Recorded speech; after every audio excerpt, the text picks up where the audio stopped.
嗨，大家好，欢迎你来到今天的中文课，我是你们的中文老师廖丹。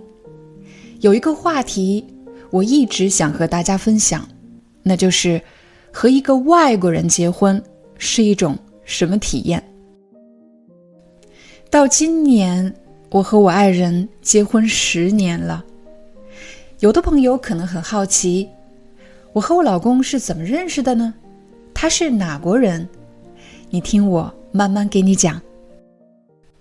2007年我大学毕业，找到了我的第一份工作。当时我在一家出国留学机构担任英文助教，而我老公当时还是一名大学生，他以法国交换生的身份来到中国的西北工业大学，开始了为期1年的留学生活。当时我所在的这家公司在西北工业大学设有一个办事处，我们经常会组织一些英语沙龙、英语课程这样的活动，邀请大学生来参加。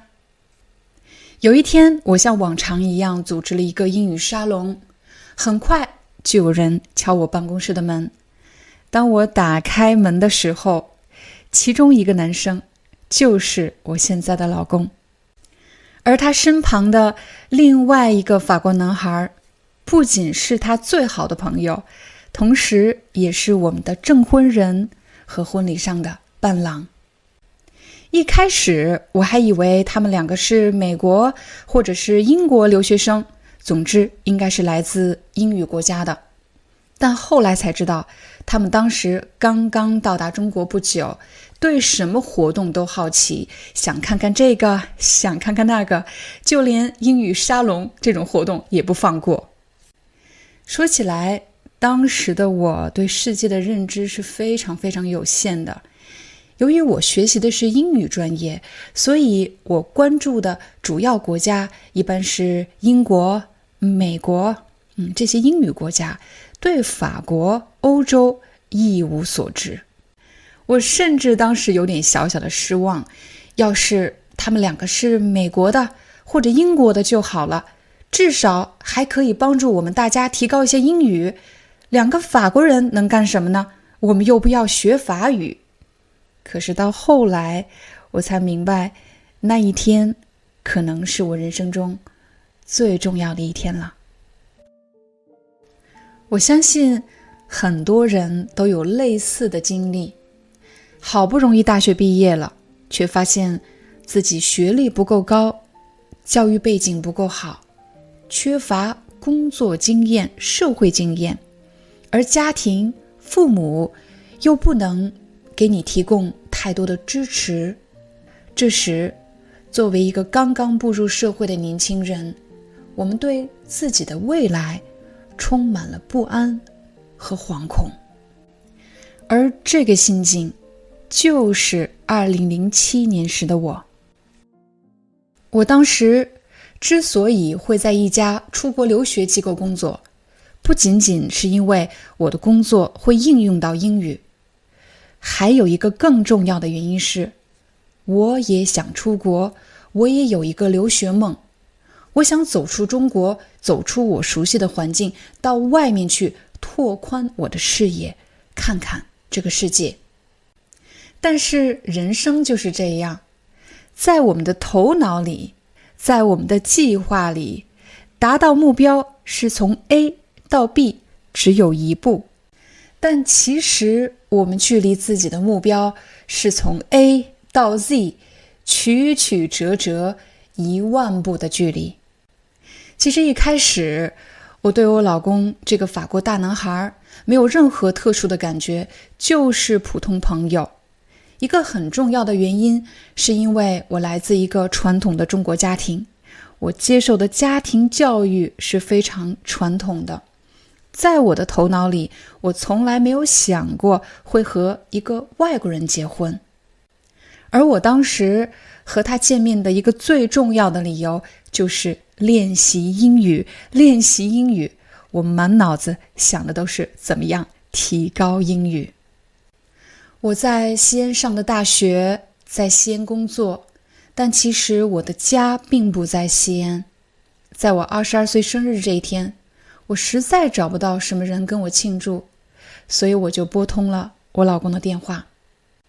我印象特别深刻，那一天他穿着一件白色 T 恤，一条休闲男士大裤衩和一双夹脚凉拖鞋。说实话，那天他的装束完全不符合一个理想的约会对象。那天也是我人生第一次走进一家真正的咖啡厅。在此之前，我也经常喝咖啡，但是我喝的都是速溶的浓缩咖啡。当我站在柜台前的时候，我连怎么点咖啡都不知道，我只能跟店员说我要和他一样的。我已经记不起来我们两个在咖啡厅坐了多久，我们聊了很多很多事情，从他为什么来中国留学，他小时候是怎么长大的，他有没有女朋友，他和他女朋友是怎么分手的，还有我们两个一个共同的特点，就是他是和妈妈长大的，而我是和爸爸还有奶奶长大的。聊着聊着，我就告诉他那天是我的生日，所以他非要拉着我去买一个生日礼物。我们两个走进了当时在西安来说最豪华的购物中心。我看着货架上琳琅满目的各种外国进口商品，每一个商品的标价基本上都超过了我1个月的工资。说实话，我的内心是不安的，甚至有些自卑的。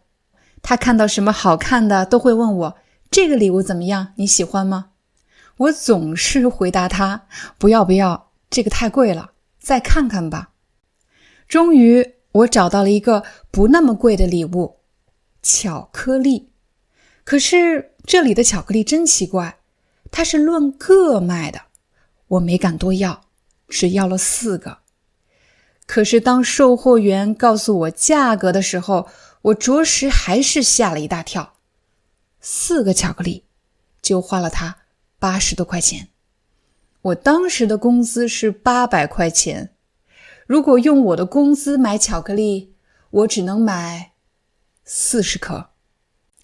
用我老公今天的话来说，当时他看到我的脸突然变得特别红，就像西红柿一样红，但是他却不理解到底发生了什么事情。他只不过给我买了4个巧克力，我怎么就变成这个样子了呢？我猜也许售货员当时都能感觉到空气中的尴尬，他可能是第一次见到有人只不过收到了4个巧克力，脸就红成那个样子，结巴的一句话都说不出来。当我们走出购物中心的时候，我从背后注意到他衣服上有一个窟窿，这个窟窿让我更加的不安。他只不过是一个普通的，甚至经济条件不太好的留学生，我怎么能让他花80块钱给我买4个巧克力呢？通过这次见面，让我对他产生了很多的好奇心。他身上有一种我说不清楚的，我从来没有见到过的特质。他是我见到的第一个穿着带破洞的衣服却不自卑的人。他是第一个来自离异家庭却不感到悲哀，在关系里安全感极高的人。他身上有一种主动却不迎合，遇见不同却不轻蔑，遭遇尴尬却不掩饰的坦然。半年后，我们两个都离开了西安，他去了中国的上海，而我去了中国的东莞，在一家工厂工作。对于这样的结果，我当时并不意外，毕竟我们人生的起点从一开始就是不同的。明明已经分开的2个人，后来是怎么走到一起的呢？如果你想知道接下来发生了什么，请一定记得为我们点赞、转发。我们下节课见。